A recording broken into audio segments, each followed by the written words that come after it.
அனைவருக்கும் வணக்கம் தோழர்களே. எல்லோரும் எப்படி இருக்கீங்க? ரொம்ப மகிழ்ச்சியாக இருப்பீங்க அப்படின்னு நினைக்கிறேன். இன்றைக்கி வந்து பார்த்தீங்க அப்படின்னா தமிழ் மொழியில் அறிவியல் சிந்தனைகள் அதை பற்றி பார்க்கலாம்.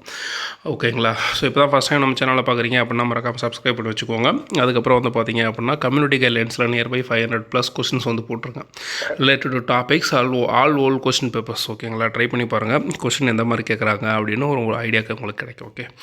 ஓகே வாங்க வீடியோக்குள்ளே போகலாம். தமிழ் மொழியின் அறிவியல் சிந்தனைகள். அறிவு அற்றம் காக்கும் கருவி அப்படின்னு சொன்னவர் யார் அப்படின்னா திருவள்ளுவர். ஆண்மையியல் பேசும் திருவாசகம் விண்ணியலையும் பேசுகிறது. ஸோ இந்த கொஸ்டின் வந்து பார்த்திங்கன்னா லாஸ்ட்டு குரூப் 2ல் வந்து கேட்டிருந்தாங்க. ஓகேங்களா? விண்ணியலை பற்றி பேசும் ஆண்மையியலை பற்றி பேசும் தேஸ் நூல் விண்ணியலை பற்றியும் பேசுகிறது அப்படின்னு சொல்லி கொடுத்துருந்தாங்க. ஓகேங்களா? அடுத்து பாடல் பாருங்கள். அண்டப்பகுதியின் உண்டை பிறக்கும் ஆழப்பருந்தன்மை வளப்பெரும் காட்சி ஒன்றுனக்கொன்று நின்றொழில் பகரிடம் 100 கோடியின் மேற்பட விரிந்தன அப்படின்னு சொல்லிட்டு விண்ணியலை பற்றி திருவாசகம் நூல் வந்து பேசியிருக்கோம். ஓகேங்களா? சொற்பொருள் வந்து பார்த்திங்க அப்படின்னா உலகம் அப்படின்னா உளவு அப்படின்னு சொல்லுவாங்க. உளவுனா என்னென்ன அர்த்தம் அப்படின்னா சுற்றுதல். ஞாலம் அப்படின்றது நாள் என்பதற்கான பொருள் என்ன அப்படின்னா தொங்குதல். ஓகேங்களா? வானத்தில் காற்றில்லா பகுதியும் உண்டு அப்படின்னு சொல்லிட்டு திருவாசகம் தான் சொல்லியிருக்கோம். ஓகேங்களா? இதனை வறியது நிலைய கயமுமோ என்ற புறப்பாடல் வரி வந்து உணர்த்துது. தீம்பிலி எந்திரம் பந்தல்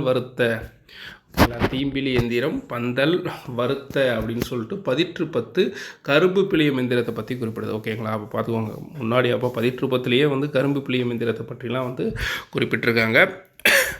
அந்த கேணியும் எந்திர கிணறும் அப்படின்னு சொல்லி அதை பற்றி குறிப்பிடுறது வந்து பார்த்திங்க அப்படின்னா பெருங்கதை. கரும்பு பிழியும் எந்திரத்தை பற்றி குறிப்பிடுறது வந்து 10 தீம்பிலி எந்திரம் பந்தல் வருத்த அந்த கேணியும் எந்திர கிணறும் அப்படின்னு அதை பற்றி குறிப்பிடுவது எது அப்படின்னா பெருங்கதை. ஆழ்துளை கிணறு வந்து அந்த காலத்தில் இருந்திருக்கலாம் அப்படின்னு சொல்லிட்டு அதை பற்றியும் எது குறிப்பிடும் அப்படின்னா பெருங்கதை வந்து குறிப்பிடுது. பெருங்கதையில் வரும் எந்திர யானை கிரேக்க போரான ட்ராய் போரில் கிரேக்கத்தில் வந்து ட்ராய் போர் அப்படின்னு ஒன்று நடக்கும். அதில் வந்து எந்திர குதிரை அப்படின்றத பயன்படுத்தி வந்திருப்பாங்க. ஸோ அதுபோல் வந்து எந்திர யானை இருந்ததை பற்றி குறிப்பிடுவது என்னது பெருங்கதை தான். ஓகேங்களா? ஒருமை தோற்றத்து ஐவேன் வனப்பின் இளங்கதிர் விடுவும் நலுங்கெழும் மணிகளும் அப்படின்னு சொல்லிட்டு சிலப்பதிகாரம் வந்து கனிமவியலை பற்றி குறிப்பிடும். ஓகேங்களா? ஸோ ஒருமை தோற்றத்து ஐவேறு வனப்பின் இளங்கதிர் விடுவும் நலங்கெழும் மணிகளும் அப்படின்னு சொல்லிட்டு சிலப்பதிகாரத்தை பற்றி கனிமவியலை பற்றி சிலப்பதிகாரத்தில் குறிப்பிட்டிருக்காங்க. நிலத்தை வந்து செம்மண் நிலம் கலர் நிலம் உவர் நிலம் அப்படின்னு சொல்லி பகுக்கிறாங்க. செம்மண் நிலம் அப்படின்னா நிறத்தின் அடிப்படையில் செம்மண் நிலம், கலர் நிலம்னா தன்மையின் அடிப்படையில், உவர் நிலம்னா சுவையின் அடிப்படையில். இதில் வந்து பார்த்திங்கன்னா செம்புல நீர் போல என்ற குறுந்தொகை வந்து குறிப்பிடுது. செம்புல பெயல் நீர் போல அப்படின்னு சொல்லிட்டு குறுந்தொகை குறிப்பிடுது. ஒருமிட தூதுவா உவர் நிலம் அப்படின்னு சொல்லிட்டு புறநானூறு குறிப்பிடுது. எதற்கும் பயன்படாத நிலம் வந்து கலர் நிலம். ஓகேங்களா? படிக்காதது பயவாக கலரணையார் கல்லாதவர். ஸோ பயவாக கலரணையார் கல்லாதவர் அப்படின்னு சொல்லிட்டு திருவள்ளுவர் என்ன பண்ணுறார்? படிக்காதவர்களை எதற்கு ஒப்பாக குறிப்பிடுகிறார்? கலர் நிலத்திற்கு ஒப்பாக வந்து குறிப்பிடுறார். ஏன்னா கலர் நிலம் வந்து எதற்கும் பயன்படாத ஒரு நிலம் இல்லையா? அதனால் அணுவை துளைத்து 7 கடலை புகுட்டி அப்படின்னு சொல்லிட்டு குறுக திரித்த குரல் அப்படின்னு சொல்லிட்டு அவையார் குறிப்பிட்டிருவாங்க.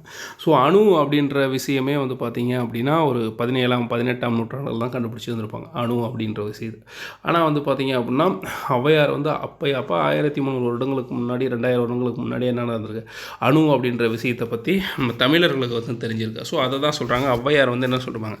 அணுவை துளைத்து 7 கடலை புகுட்டி. ஸோ அணுவுக்குள்ளே வந்து அந்தளவுக்கு வந்து புகட்டலாம் அப்படின்ற மாதிரி அவங்க வந்து ரொம்ப அணு வந்து அந்தளவுக்கு சக்தி வாய்ந்தது அப்படின்ற மாதிரி கூறியிருந்திருப்பாங்க. ஒரு அருவினை சத கூறிட்ட கோணினும் உலான் அப்படின்னு சொல்லிட்டு கம்பர் வந்து குறிப்பிடுறார். அப்படின்னா அணுவை வந்து முன்னாடி பிளக்கவே முடியாதுன்னு நினச்சிட்டு இருப்பாங்க. ஆனால் அணுவை பிளக்க முடியும் அப்படின்னு சொல்லிட்டு கம்பர் வந்து அப்பயே குறிப்பிட்டிருக்காருப்பாங்க. ஒரு அணுவினை சத கூறிட்டுனா கட் பண்ணி அப்படின்னு அர்த்தம். கோணினும் உலான் அப்படின்னு சொல்லிட்டு கம்பர் வந்து குறிப்பிட்டிருக்காரு. உடல் உறுதியாக இருப்பதற்கு வாதம் பித்தம் சீதம் இம்மூன்றின் சமநிலையே காரணமாக இருக்குது. மணிமேகலையின் தோழி வந்து யாருன்னு பார்த்தீங்க அப்படின்னா சுமதி. அவங்க தந்தையை வந்து மாடு முட்டி குடல் சரிந்தது செய்தியை புத்தத்துறவியாரை சரி செய்த புத்தத்துறவியாரை பற்றி எந்த நூலில் குறிப்பிட்றாங்க? மணிமேகலை அப்படின்ற நூலில் வந்து குறிப்பிட்றாங்க. ஓகேங்களா. உடம்பிடை தோன்றிறொன்றை அறுத்ததன் உதிரம் ஊற்றி அடல் ஊற சுட்டு வேறோர் மருந்தினால் துயரம் தீர்வார் அப்படின்னு சொல்லிட்டு கம்பர் வந்து அறுவை சிகிச்சை பற்றி குறிப்பிட்றாங்க. ஸோ கம்பர் எதை பற்றி குறிப்பிட்டிருக்காருப்பாங்க? அணுவினை சதக்கூறிட்ட கோணினும் முலான் அப்படின்னா அணுவை விளக்க முடியும் என்பதை குறிப்பிட்டவரும் கம்பர் தான். அதே மாதிரி வந்து பார்த்திங்கன்னா அறுவை சிகிச்சை பற்றி குறிப்பிட்டவர் யார்? கம்பர் தான். அடுத்தது புல்லாகி பூடாய் அப்படின்னு சொல்லிட்டு திருவாசகம் வந்து உயிரினங்களின் பரிணாம வளர்ச்சியை பற்றி குறிப்பிடுகிறது. ஸோ உயிரினங்களின் பரிணாம வளர்ச்சியை பற்றி குறிப்பிடும் நூல் எது? திருவாசகம். மானுட பிறப்பினுள் மாத உதர்த்த ஈனமில் கிருமி செறிவினில் பிழைத்ததும் என்று திருவாசகம் கருவியல் பற்றி குறிப்பிடுது. மானுட பிறப்பினுள் மாத உதரத்து ஈனமில் கிருமி செறிவினில் பிழைத்தும் அப்படின்னு சொல்லிட்டு கருவியலை பற்றி என்ன குறிப்பிடுது அப்படின்னா திருவாசகம் குறிப்பிடுது.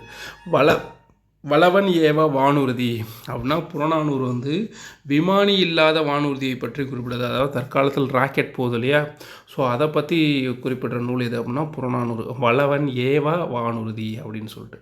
நெடுங்கடலும் தண்ணீர்மை குன்றும் தடிந்தெழிலி தான் நல்க தாகிவிடின் அப்படின்னு சொல்லிட்டு திருக்குறள் என்ன பண்ணுது? நீரியல் அறிவு பற்றி திருக்குறள் வந்து குறிப்பிடுது. அடுத்து வந்து பார்த்தா அப்படின்னா உடம்பார் அழியின் உயரார் அழிவார் அப்படின்னு சொல்லிட்டு திருமூலர் வந்து குறிப்பிட்றாரு. உடம்பை ஓம்ப வேண்டியதை பாதுகாக்க வேண்டியதை பற்றி குறிப்பிட்றாரு. உடம்பார் அழியின் உயிரார் அழிவார், உடம்பு அழிஞ்சிருச்சு அப்படின்னா உயிரும் அழிஞ்சிரும் அப்படின்னு சொல்லிட்டு யார் குறிப்பிட்றார்? திருமூலர் வந்து குறிப்பிட்றார். திருவள்ளுவர் வந்து மருந்து எனும் ஒரு அதிகாரத்தையே வந்து படைத்திருக்கார். ஸோ மருந்து எனும் அதிகாரம் இருப்ப நூல் எது அப்படின்னா திருக்குறள். ஓகேங்களா. மருந்தாகி தப்ப மறந்தாற்றல் அப்படின்னா திருக்குறள். பின்விளைவுகள் அற்ற மருத்துவம் அப்படின்னா என்ன மருத்துவம்? அது வந்து சித்த மருத்துவம். பின்விளைவுகள் அற்ற மருத்துவம் எது? சித்த மருத்துவம். ஏன் அப்படின்னா சித்த மருத்துவத்தில் எல்லாமே வந்து பார்த்திங்க அப்படின்னா நம்ம உண்ணும் உணவின் அடிப்படையிலேயே வந்து மருந்தை உருவாக்குறாங்க. ஓகேங்களா. இப்போ சளி இருக்குது அப்படின்னா மிளகை வந்து சாப்பிட்றோம், அதுக்கு வந்து சளி நமக்கு தீர்றதுக்கான வாய்ப்புகள் நிறையா இருக்குது. ஓகேங்களா. உடம்பு அதிகமாக உஷ்ணமாக இருக்குது அப்படின்னா அதுக்கு என்ன பண்ணுறோம்? நிறையா வந்து எப்படி சொல்கிறது, இந்த மிளகு சாப்பிட்டாவே நாமெல்லாம் வந்து பார்த்திங்க அப்படின்னா வந்து உடம்பு வந்து குளிர்ச்சி அடையும். காரணம் என்ன அப்படின்னா மிளகு வந்து ஒரு குளிர்ச்சி தரக்கூடிய ஒரு பொருள். அதாவது அந்த போர்ச்சுகீசியர்கள் வர வரைக்கும் பார்த்திங்க அப்படின்னா 1400க்கு முன்னாடி வரைக்கும் நம்ம வந்து மிளகாயை பயன்படுத்தவே இல்லை, மிளகு தான் பயன்படுத்துகிறோம். ஓகேங்களா. 1400 வந்து போர்ச்சுகீசியர்கள் தான் மிளகாயை வந்து இந்தியாவில் அறிமுகமே படுத்துவாங்க. ஸோ அதுக்கப்புறம் பார்த்திங்க அப்படின்னா மருந்தென வேண்டாவாம் யாக்கைக்கு அருந்தியது அற்றது போற்றி உனின் அப்படின்னு சொல்லிட்டு திருக்குறள் வந்து குறிப்பிடும். அதாவது இயற்கை மருத்துவம் எனும் மருந்தில்லா மருத்துவ முறையை கையாண்டவர்கள் யார் அப்படின்னா தமிழர்கள் எந்த மருத்துவ முறையை கையாண்டனர்? இயற்கை மருத்துவம் அப்படின்னா மருந்தில்லா மருத்துவம் அப்படின்னு சொல்லிட்டு சொல்லப்படுது.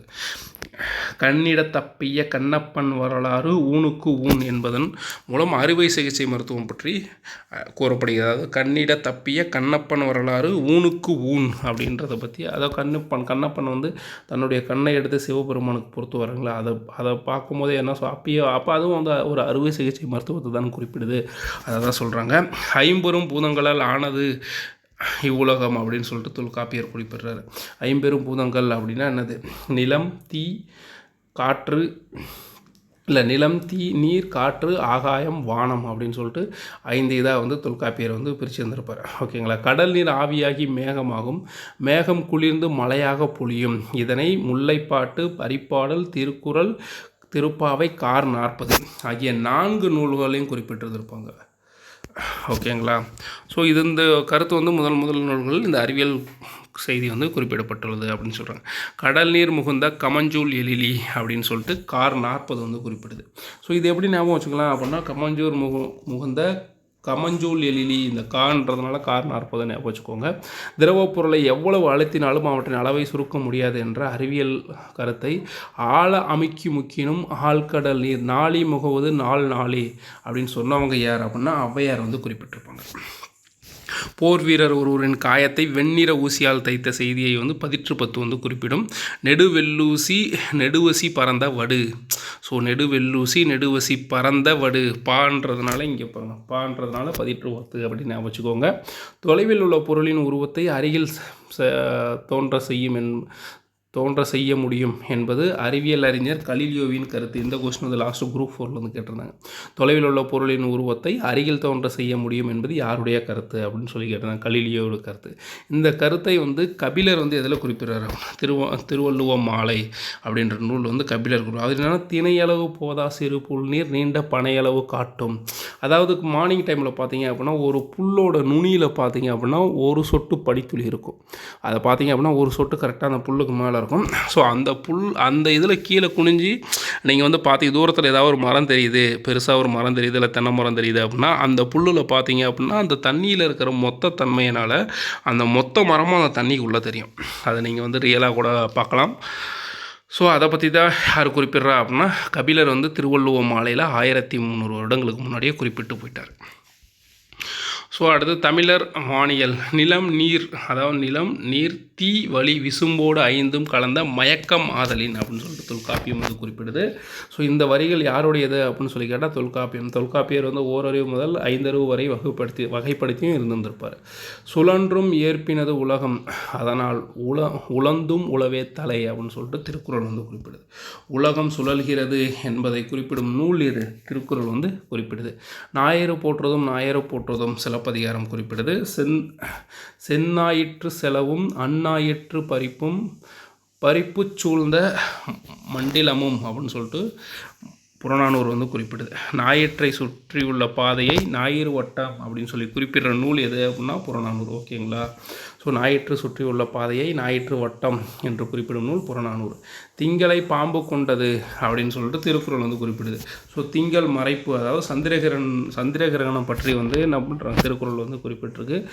மண் திணிந்த நிலநேந்திய விசும்பு தைவரு வலியும் வழித்தலை இயதியும் தீமுரணிய நீரும் என்றாங்கும் 50 பூதத்து இயற்கை போல் அப்படின்னு சொல்லிட்டு இந்த பாடலை வரிகள் யாரை குறிப்பிட்டா புறநானூறு தான் குறிப்பிட்டிருக்காங்க. 15ஆம் நூற்றாண்டில் போலந்து நாட்டைச் சேர்ந்த நிக்கோலஸ் தான் என்ன சொல்லுவார், உலகம் உருண்டையானது என்று முதலில் கூறினார். அதனால் என்ன பண்ணுவாங்க அப்படின்னா அவரை கல்லால் அடிச்சே கொள்ளுவாங்க. ஓகேங்களா? 15ஆம் நூற்றாண்டில். அதுக்கப்புறம் பார்த்திங்கன்னா அடுத்த ஒரு 100 ஆண்டுகள் கழித்து 16ஆம் நூற்றாண்டில் கலீலியோ என்ன பண்ணுவார், உலகம் வந்து உருண்டையானது அப்படின்னு கூறி அதை நிரூபிப்பார். ஆனால் அதுக்கு முன்னாடி இவங்களாம் அதான் சொல்கிறேன், இவங்களாம் 15-16ஆம் நூற்றாண்டு தான் 15-16ஆம் நூற்றாண்டு அப்படின்னா என்ன காலம் வந்து 1500 1400 அந்த மாதிரி சொல்லியிருப்பாங்க. ஆனால் நம்ம வந்து பார்த்திங்க அப்படின்னா 1000-2000 வருஷத்துக்கு முன்னாடியே வந்து என்ன பண்ணிருப்பாங்க, நம்ம தமிழர்கள் வந்து உலகம் உருண்டையானது, கோள் இருக்குது, ஸோ ஒரு பெரிய ஞாயிறு இருக்குது, ஞாயிறை சுற்றி கோள்கள் சுற்றுது அப்படின்றதெல்லாம் வந்து சொல்லியிருந்திருப்பாங்க. தானே ஒளிவிடக்கூடிய வானவெளியில் மிகப்பெரிய விண்மீன் எது அப்படின்னா வந்து ஞாயிறு. தானே ஒளிவிடக்கூடிய ஞாயிற்றை நாள்மீன் எனவும், ஞாயிறிடமிருந்து ஒளிபெற்று விளங்கக்கூடிய கோள்மீனை ஒளிவிடக்கூடியவற்றை கோள்மீன், கோஸ்மீன் இருக்குது, இங்கே கோள்மீன். ஓகேங்களா? கோள்மீன் என்றும் பண்டைய தமிழர் வந்து குறிப்பிட்டுள்ளார்கள். மாதர் மும்போல் ஒளிவிட வல்லையேல் அப்படின்னு சொல்லிட்டு காதலை வாலிமதி அப்படின்னு சொல்லிட்டு திருக்குறள் வந்து இதை பற்றி எழுதியிருந்திருப்பாங்க. இக்குறளில் திங்களுக்கு தானாக ஒளிவிடும் தன்மை இல்லை. திங்கள்னா என்னது? நிலவுக்கு தானாக ஒளிவிடும் தன்மை இல்லை என்ற வானியல் உண்மையை குறிப்பிடும் நூல் எது அப்படின்னா வந்து திருக்குறள். செந்நிறமாய் உள்ள கோள் செவ்வாய். பாருங்கள், செந்நிறமாய் உள்ள கோள் செவ்வாய். அதே மாதிரி வெண்மை நிறமுடைய கோள் வெள்ளி. ஞாயிறு உதயத்திற்கு முன்பு எழும் வெள்ளி விடிவெள்ளி. புதிதாக கண்டிருந்த கோள் புதன்னா வேறொரு பொருள் என்ன அப்படின்னா அறிவான் அப்படின்னு சொல்லுவாங்க. ஓகேங்களா? வியா என்றால் பெரிய, நிறைந்த என்று பொருள். அதாவது என்னது வியாழன் அப்படின்னா என்னது? வியா அப்படின்னா பெரிய, நிறைந்த என்பதற்கு பொருள் வந்து வியாழன். ஸோ பெரிய கோளுக்கு தான் வியாழன் அப்படின்னு சொல்கிறாங்க. சனிக்கோள் வந்து கரிக்கோள்னால் கந்தகம் அதிகமாக உள்ளது. நீங்கள் யோசனை கந்தகத்தோடைய கலர் என்ன? கருப்பு கலர் இல்லைங்களா? சனிக்கோள். அதனால தான் கருப்பு கலர். இப்போ இந்த இது போவீங்களா, கோயிலுக்கு போனீங்க அப்படின்னா 9 நவகிரகங்கள் வச்சுருப்பாங்க. அந்த 9 நவகிரகங்கள் பார்த்தீங்க அப்படின்னா பல பல்லாயிரம் ஆண்டுகளாக தமிழர்கள் வந்து வழிபாட்டுட்டு வராங்க. ஸோ அதில் பார்த்தீங்க அப்படின்னா ஒவ்வொரு சிலைக்கும் ஒவ்வொரு கலரில் துணி கட்டியிருப்பாங்க. எப்படி அதை வந்து கண்டுபிடிச்சிருப்பாங்க அவங்க? ஸோ அப்போ இதில் பாருங்களேன், சனி வந்து பார்த்திங்கன்னா கந்தகம், ஸோ அதில் கருப்பு கலரில் இருக்கும் அப்படின்றாங்க. ஸோ அப்போ அது வந்து கருப்பு கலர் துணி கட்டியிருப்பாங்க. செவ்வாய் வந்து பார்த்திங்கன்னா சகப்பு கலர் துணி கட்டியிருந்திருப்பாங்க. வெள்ளிக்கு பார்த்திங்க அப்படின்னா வெள்ளை கலர் துணி கட்டியிருந்திருப்பாங்க. ஸோ அதை பார்க்கும் போதே நம்ம தமிழர்களுடைய மிகப்பெரிய அறிவுத்திறன் எந்த அளவுக்கு இருந்திருக்கு அப்படின்னு சொல்லிட்டு பாருங்கள். துமக்கேது என்பது வால் நட்சத்திரம். தூமக்கேது என்பது என்னது? வால் நட்சத்திரம். வான்வெளி பயணங்கள் பற்றிய குறிப்புகள் சிலப்பதிகாரம் மணிமேகலையில் குறிப்பிடப்பட்டுள்ளது. வான்வெளி பயணங்கள் பற்றி குறிப்பிடும் நூல் இது சிலப்பதிகாரமும் மணிமேகலையும். வானூர்தி ஓட்டுகின்றவனை தமிழில் வளவன் என்று அழைப்பனர். ஸோ வானூர்தி ஓட்டுகின்றவனை தமிழில் வந்து வளவன். ஸோ அப்போ வளவன் அப்படின்றது அப்போ வானூர்தி இருந்துச்சு அப்படின்னா அதுக்கப்புறம் எப்படி ரைட் சகோதரர்கள் வந்து ஏரோப்ளைனை வந்து கண்டுபிடிச்சிருப்பாங்க. ஸோ அப்போ அதுக்கு முன்னாடி தமிழர்கள் கண்டுபிடிச்சாங்க. என்ன ஒரு இதுனா அதை வந்து நம்மளால் வந்து நிரூபிக்க முடியாத ஒரு இதாக இருக்குது. எல்லாமே நூல்கள் வகையிலாக தான் இருக்குது. ஓகேங்களா? மயிர்பொறி விமானத்தின் செயல்திறன் பாருங்களா. விமானன்ற வார்த்தை எதில் வந்திருக்கு அப்படின்னா சீவக சிந்தாமணியில் இடம்பெற்றிருக்கு. மயிர்பூரி விமானத்தின் செயல்திறன் சீவக சிந்தாமணியில் இடம்பெற்றிருக்கு. ராவணன் செலுத்திய புட்பக விமானம் கம்பராமாயணம். ராவணன் செலுத்திய புட்பக விமானம்.